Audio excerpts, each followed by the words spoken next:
Here's the brutal truth that will save or destroy your trading account. 90% of retail traders lose money, not because they lack indicators, but because they're watching the wrong signals entirely. While amateurs chase predictions and hope for the best, professionals like Jesse Livermore, who made $100 million in 1929, while others jumped from windows, never predicted anything. They simply observed 3 specific indicators and let the market tell them what to do. The fundamental difference between amateurs and professionals isn't intelligence or capital, it's identity. Amateurs ask, what will happen? Professionals ask, what is happening right now? This distinction made Livermore one of the greatest speculators in history, while his contemporaries went broke trying to outsmart the tape. Picture this scenario that destroys accounts daily.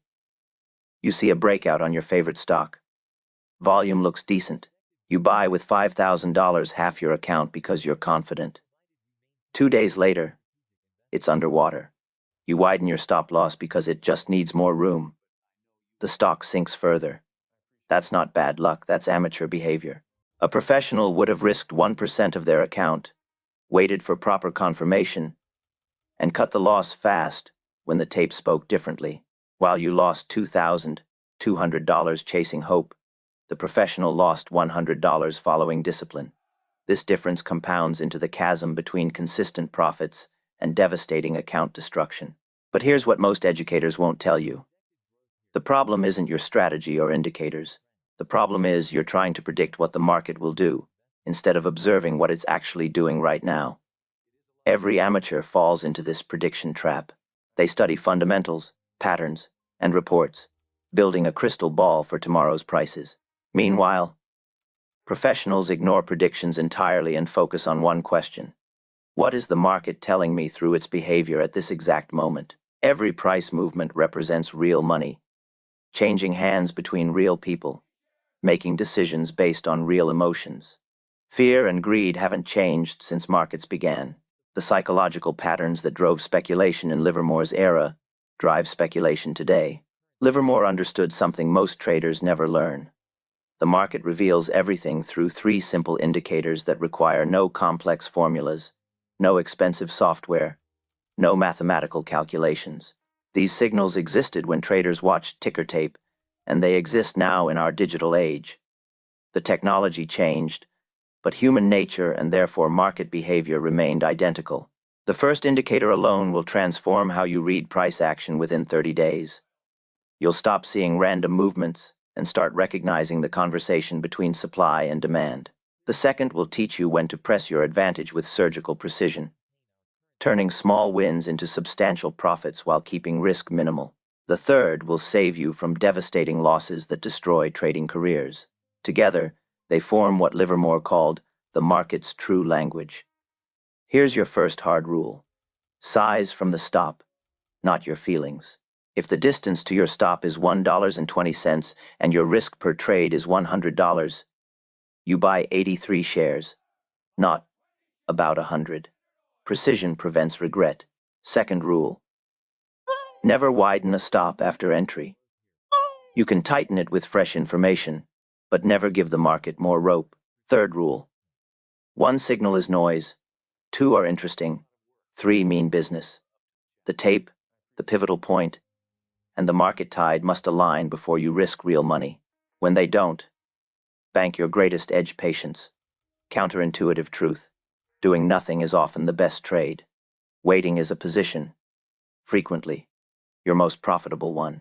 But here's the catch that separates the 10% who succeed from the 90% who fail. Knowing these indicators is worthless without the discipline to act on them consistently, especially when emotions scream otherwise. Every amateur learns rules. Few develop the character to follow them when money is on the line.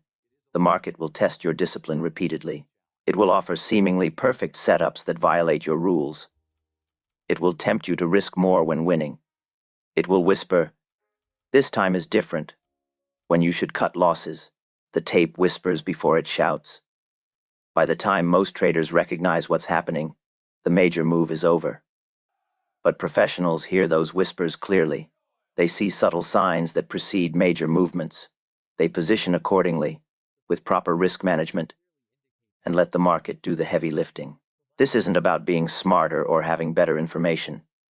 Success comes from developing the ability to observe without predicting, react without hoping, and cut losses without ego.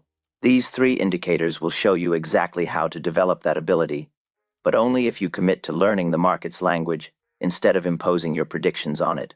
The tape whispers its secrets to those who know how to listen. In 60 seconds, you'll learn exactly what to listen for. Livermore's first indicator was the tape, not the meaningless scroll of prices most traders ignore, but the living conversation between supply and demand, written in price and volume. The tape tells you the market's line of least resistance. Your job isn't to argue with it. Your job is to recognize it, then risk small, and align.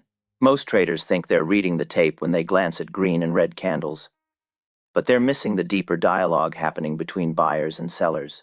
Every transaction represents a decision made by someone with real money at stake. When you learn to read this conversation correctly, you stop guessing about market direction and start observing what's actually happening in real time. Here's the problem amateurs face. They see rising prices and assume strength. They chase breakouts without reading the character behind the move. A stock can rise on desperate short covering, retail excitement, or algorithmic noise, none of which represents sustainable demand. Professionals wait for what Livermore called repeated character, sustained evidence of genuine institutional interest, not retail excitement.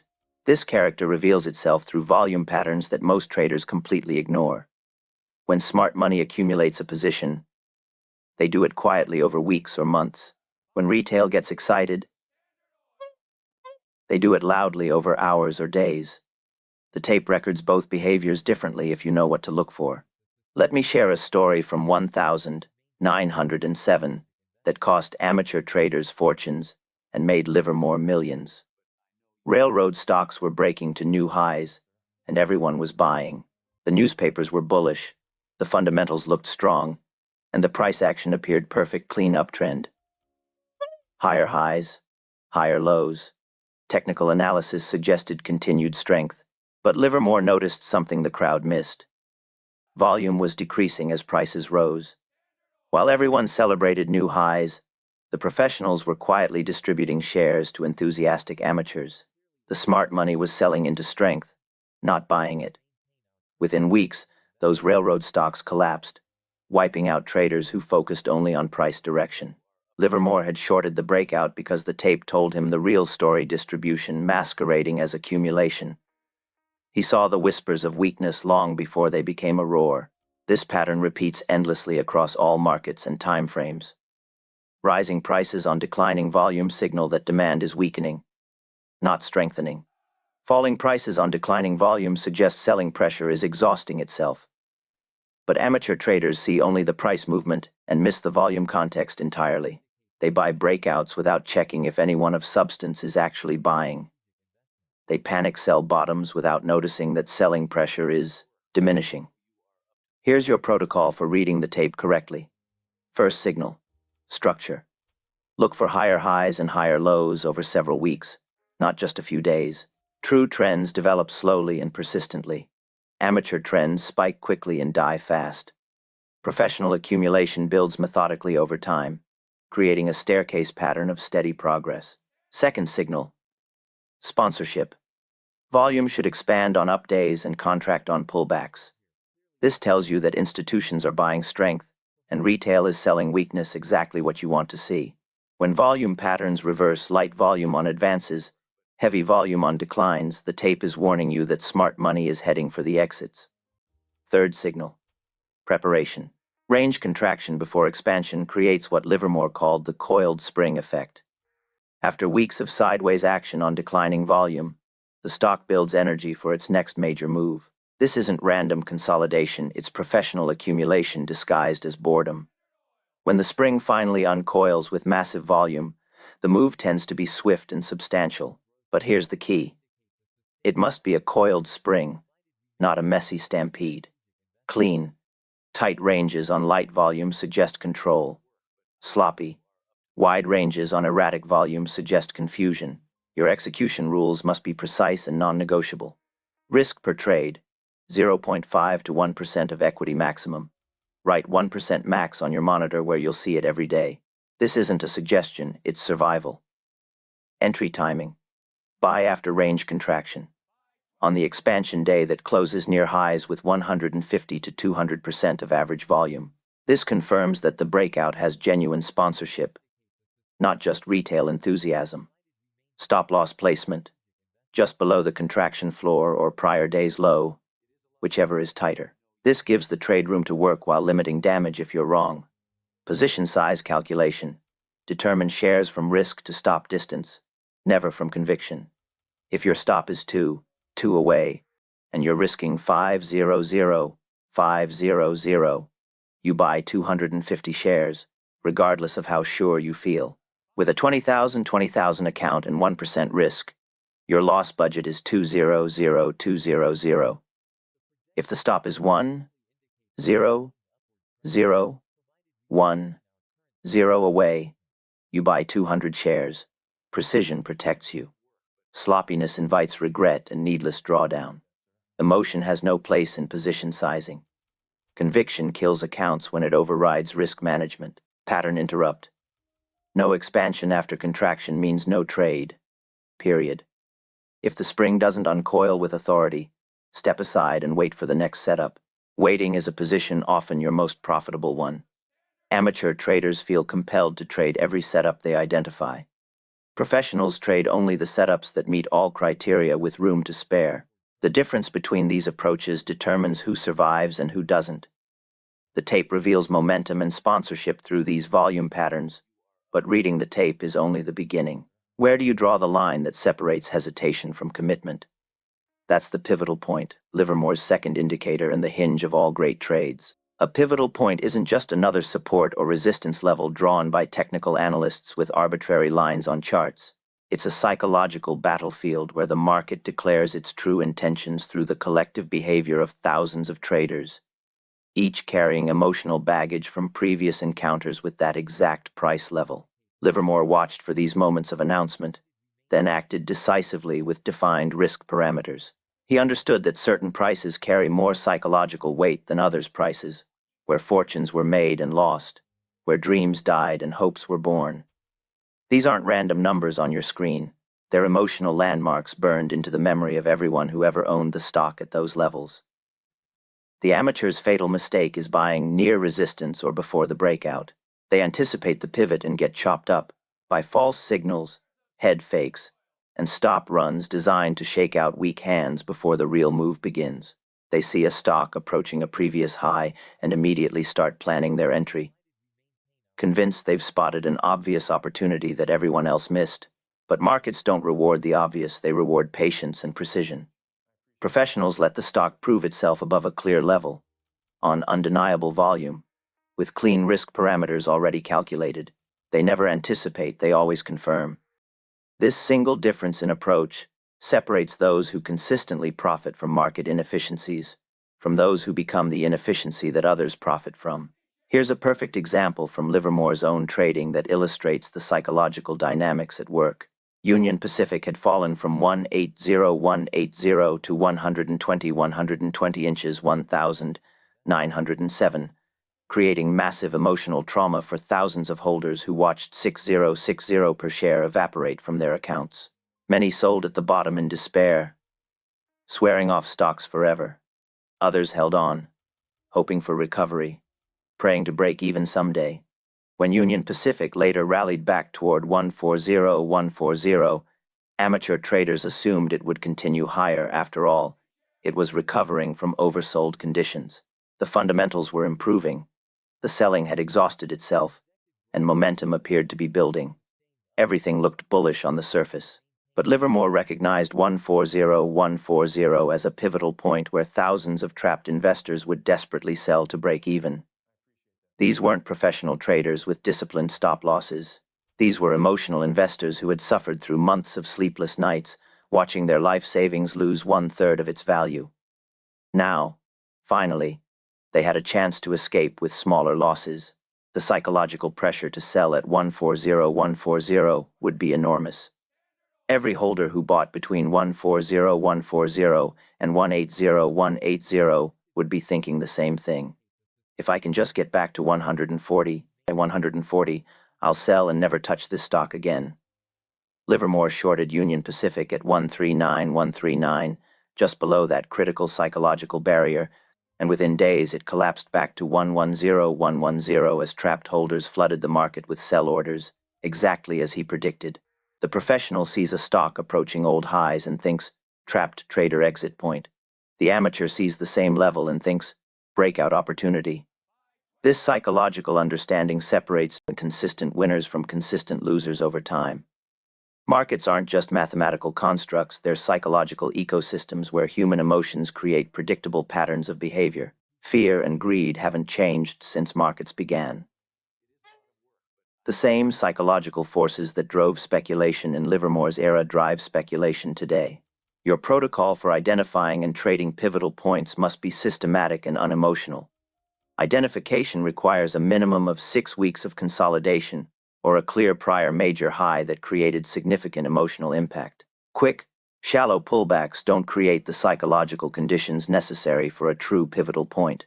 The level itself equals the highest closing price within the base.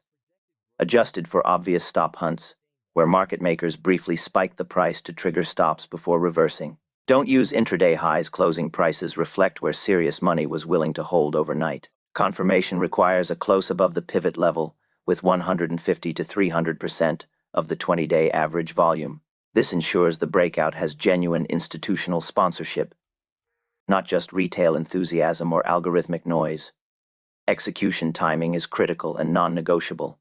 Enter on the close above the pivot or on the first constructive pullback that holds above the pivot level on lighter volume. This pullback tests the new support and shakes out weak hands who bought the initial breakout. If the stock holds the pivot level on declining volume, it demonstrates that selling pressure is exhausted and buying interest remains strong.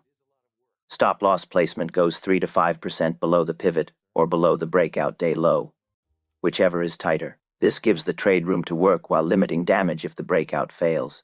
Position sizing must risk only 0.5 to 1% of equity to the stop distance. No exceptions regardless of conviction level. Here's a modern example to anchor these rules. A leading software stock builds a 7-week base between 4646 and 5151. The highest close is 50, 8050, 80, and volume dries up by 40% over the last 4 sessions, creating the coiled spring effect. On Monday, it surges through 51, 0, 0, 5, 1, 0, and closes at 51, 7, 0, 5, 1, 70 on 220% of its 20-day average volume. Professional execution. Buy the close at 51, 7, 0, 5, 1, 70. Set the stop at 49, 9, 0, 4, 9, 9, 0, 3.5% below the pivot. Calculate position size based on the 1,801.80 risk per share. With a 25,000 account, risking 1%, 250, you buy 13 white shares, 2 cent fra traven 1.12, free white 1, 13y, 2 cent fried, free 1.12, free 131, free 1.12, free 1.12, buy at 50, 5050, 50 on Friday because it will break Monday, risking 2,500, 2,500 because you feel confident. Pyramiding, adding to winning, as positions requires extreme discipline and specific conditions. Add only 20.33% of your initial position size, and only after the stock has moved plus 1R to plus 2R in your favor. Using our software example, if the stock advances to 53, 5053, 501, 801, 80, profit equals plus 1R, you can consider adding 46 shares, 33% of 138, but only if price forms a tight flag pattern and breaks higher on fresh 1.5x volume expansion. Never add to hope or to average down. Only add to proof of continued strength with institutional participation. Two maxims should guide every pivotal point decision. Pay the toll at the pivotal point, and add to proof, not to hope. The first reminds you that quality setups require patience and precise execution. You can't get professional results with amateur timing. The second prevents the deadly mistake of averaging down or adding to positions that aren't working. The market rewards strength and punishes weakness. Your position sizing should reflect this reality, but even perfect pivots, confirmed by strong volume and clear price action, can fail when swimming against a strong tide. Individual stock strength means nothing if the broader market is distributing or sector leadership is failing. A perfect breakout in a weak market is like a strong swimmer in a rip current. The technique is admirable, but the outcome is grim. The final indicator separates the professional from the gambler market confirmation and the specific times you should cut position size in half before you even click buy. Livermore never fought the general market because he understood a fundamental truth that separates professionals from amateurs. Individual stocks, no matter how perfect their setups, will drown when swimming against the broader tide. When the market showed distribution patterns, he immediately cut risk across all positions.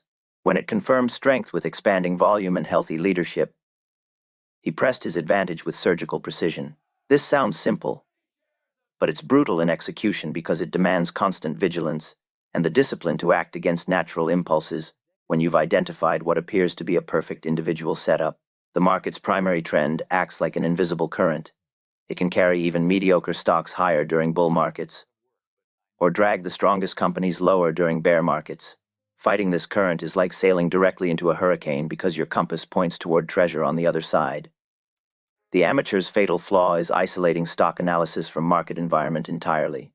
They develop tunnel vision, focusing intensely on their favorite setups while ignoring the broader context that will ultimately determine success or failure.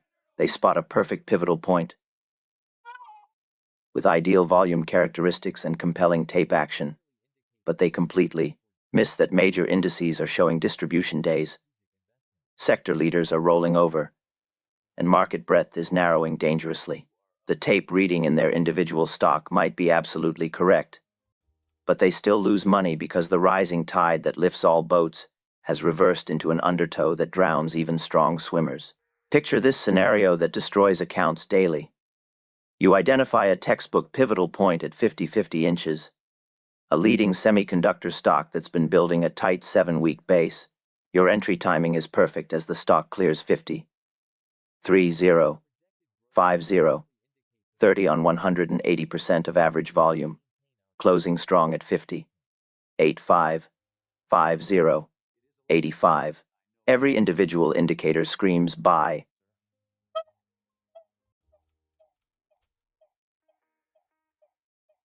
And your execution follows professional protocols. But here's what you missed while focusing on your perfect setup. The S&P 500 has logged 5 distribution days in 3 weeks, indicating institutional money is quietly heading for exits. 2 leading semiconductor stocks just broke decisively below their 50-day moving averages on heavy volume. Your stock initially cooperates, moving to 51, 20, 5, 1, 20, validating your analysis and making you feel like a market wizard. Then, reality hits with devastating force. The broader market weakness finally reaches your stock, and it collapses to 48, 2, 0, 4, 8, 20 within a week, triggering your stop loss. The individual signal wasn't wrong, your stock did have legitimate strength, but market context was ignored, and context always wins. This is why Livermore said, "I never argue with the tape, and I never argue with the market. Both must align for maximum probability." It's again, your market confirmation protocol must be systematic and quantifiable, removing emotion from critical decisions. First, distribution day monitoring forms your early warning system. Count distribution days in a rolling 4-week window, defining a distribution day as any session where a major index closes down 0.2% or more on volume higher than the previous session. This indicates institutions are selling into strength, quietly distributing shares to retail buyers who remain optimistic. When you count 4 to 6 distribution days in 4 weeks, adopt a defensive posture immediately. This doesn't mean panic selling, but it does mean reducing position sizes, tightening stops, and avoiding new purchases until conditions improve. Second, leadership assessment provides your sector health filter. Identify the top 3 to 5 stocks in each major sector and monitor whether they're making higher highs with expanding volume. These leaders typically move first in both directions, providing early warnings for broader moves. When sector leaders start lagging indices or breaking below key moving averages like the 50-day, reduce position sizes by 50% across all holdings in that sector. Leadership failure often precedes broader weakness by several weeks, giving disciplined traders time to adjust before major damage occurs. Third, trend confirmation requires monitoring whether major indices remain above both their 50-day and 200-day moving averages, with constructive volume patterns on advancing days. When indices trade below these key moving averages or show declining volume on up days, institutional participation is weak. Without institutional buying, rallies become unsustainable and vulnerable to sudden reversals. Your position size governor must adjust automatically based on these market conditions, removing discretion and emotion from critical decisions. Use full position sizes only when the market uptrend is confirmed. Sector leaders are strong and making new highs, and distribution days are minimal. This represents ideal conditions where individual stock strength aligns with market strength, creating maximum probability for successful trades. Reduce to half position sizes during mixed conditions where some distribution is present, but the overall trend remains intact. Cut position sizes to 0 during heavy distribution clusters, when sector leaders are failing, or when broad market weakness is evident. This isn't market timing, it's risk management based on observable evidence. Markets provide endless opportunities, but capital is finite and must be protected. 2 maxims should guide your market confirmation decisions: swim with the tide or stay on the sand, and the best trades align individual strength with market strength. The first reminds you that fighting the market's primary trend is a losing proposition over time. The second emphasizes that extraordinary profits come from finding individual stocks with strong technical setups during favorable market conditions. You now possess all 3 indicators that formed the foundation of Livermore's legendary success. But knowledge without integration is worthless intellectual exercise. Next, we'll fuse these 3 indicators into one complete system, your daily routine for reading markets with the same precision that made Livermore one of history's greatest speculators. Information doesn't change, accounts routines do. Here's how to thread all 3 indicators into one disciplined system that transforms theoretical knowledge into consistent profits through daily practice and unwavering execution discipline. Livermore never acted on single signals because he understood that markets are complex systems where multiple forces interact simultaneously. He waited for confirmation from at least 2 indicators, preferably all 3, before risking significant capital. This patience separated him from impulsive amateurs who jumped on every individual signal that appeared promising, only to discover that one piece of evidence rarely tells the complete story. Professional traders developed the discipline to wait for what Livermore called a confluence of evidence, multiple indicators singing the same song before committing real money to the trade. Let me show you the complete system in action through one of history's most famous trades. October 1929, just before the great crash that destroyed millions of accounts and changed American finance forever. Livermore was watching Anaconda Copper, which had rallied to a pivotal point around 130, a level where it had previously met heavy selling pressure from trapped holders, trying to escape at break-even prices. That was indicator 1, suggesting extreme caution, as psychological resistance at old highs often proves insurmountable when broader conditions deteriorate. Next, while Anaconda made new highs and newspaper headlines celebrated the advance, volume was declining with each successive rally day. Smart institutional money was quietly distributing shares to enthusiastic retail buyers who believed the new era of permanent prosperity.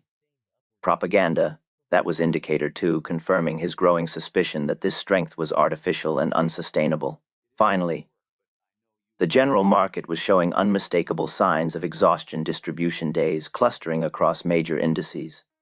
leadership rotating from growth stocks to defensive issues, and market breadth narrowing despite rising headline numbers. All three indicators told the same story. This uptrend was living on borrowed time and would collapse once retail enthusiasm exhausted itself. Livermore shorted Anaconda at 128.128, just below the critical psychological resistance level. Within weeks, it collapsed to 7070, while others celebrated the new era and averaged down into oblivion. His success came not from predicting the crash, but from recognizing that all three indicators aligned to suggest unsustainable conditions. Your daily integration protocol must become as automatic as breathing, requiring no more than 5 minutes each morning to assess market conditions and position yourself accordingly. Begin with morning market assessment by counting distribution days in the past 4 weeks across major indices. 4 to 6 distribution days signals defensive posture, more than 6 demands standing aside entirely. Check whether the top 3 to 5 sector, leaders in technology, healthcare, financials, and consumer discretionary, are making higher highs on expanding volume. Leadership strength indicates institutional participation. Leadership failure warns of broader weakness ahead. Note each major index's position relative to its 50-day and 200-day moving averages, as these levels often act as magnets during uncertain periods. This quick scan provides your market context filter, determining your overall risk posture for the day. Watch list management requires maintaining 10 to 15 stocks forming 6-week or longer bases near pivotal points, with volume patterns showing the telltale 40-60% dry up over 3 to 5 days that precedes major moves. Set price alerts at pivotal levels but never anticipate breakouts. Always wait for confirmation through closes above resistance on expanding volume. Track each candidate's structure, sponsorship, and preparation in your trading journal. Evidence first, action second. You are a responder to market signals, not a predictor of future moves. Your execution checklist must be ironclad and non-negotiable. Risk per trade stays between 0.5 to 1% of equity maximum. Write this prominently on your monitor, where you'll see it before every trade. Entry triggers require either a close through the pivot with 1.5 to 3x normal volume, or the first low volume retest that holds above the breakout level. Stop placement goes 3 to 5% below the pivot or below the breakout day low, whichever provides tighter risk control. Position sizing must always calculate from stop distance, never from conviction level. If your account is 50,000, and you're risking 1%, 500, and the stop is 2, 502, 50 away, you buy exactly 200 shares. 500 divided by 2.5 equals 200, 500 divided by 2.5 equals 200. Conviction doesn't change arithmetic. If you can't size it precisely, you can't trade it safely. Pyramiding, adding to winning positions, demands extreme discipline and specific conditions that most traders violate through greed or impatience. Add only 33% of your initial position size, and only after the stock has advanced +1R to +2R in your favor, proving the initial thesis correct through price action. Using our example above, if the stock advances to 502, 50 your initial risk amount, in Staj, you can consider adding 65 shares, 33% of 200, but only if price forms a tight flag or secondary pivot with fresh 1.5x volume expansion. Never pyramid after a market distribution day, as broad weakness can quickly reverse individual strength. Never average down under any circumstances. This single rule will save your account more than any other. Your risk management governors must adjust position sizing automatically based on indicator alignment, removing emotion and discretion from critical decisions. Deploy full position sizes only when all three indicators align perfectly. Tape showing accumulation, pivotal point confirmed with volume, and market environment supportive. Reduce to half position sizes during mixed conditions where some distribution is present but overall trends remain intact. Cut position sizes to 0 during heavy distribution periods or when sector leadership is failing broadly. These aren't suggestions, they're survival protocols that preserve capital during inevitable adverse periods. 3 maxims should guide your daily practice. Cut losses fast, size smart, cut noise always. Add to strength or add nothing, and waiting is your most profitable position. The first reminds you that small losses are the cost of doing business, while large losses destroy careers. The second prevents the deadly mistake of averaging down or adding to hope instead of proof. The third acknowledges that doing nothing is often the best trade available when conditions don't align. The amateur sees one bullish signal and immediately buys, driven by fear of missing out and the illusion that every opportunity must be captured. The professional sees one bullish signal and begins watching for confirmation from the other indicators, understanding that patience improves probability dramatically. When at least two indicators align, you have a tradable setup worth considering. When all three align perfectly, you have what Livermore called a sure thing, as close to certainty as speculation allows in an uncertain world. Remember Livermore's final wisdom. It never was my thinking that made the big money for me. It always was my sitting. These three indicators show you when to act with confidence, but more importantly, they teach you when to wait for better opportunities. Your biggest edge isn't predicting what will happen tomorrow. It's recognizing what is happening today and having the discipline to act only when all signals align in your favor. The market will always be there tomorrow with fresh opportunities. Your capital might not survive if you ignore what these three timeless indicators are telling you right now. If these three indicators opened your eyes to how professionals really read markets, the next lesson reveals Livermore's position sizing secrets, the mathematical formulas that turned small wins into massive fortunes while keeping losses microscopic. That's exactly what we'll explore next.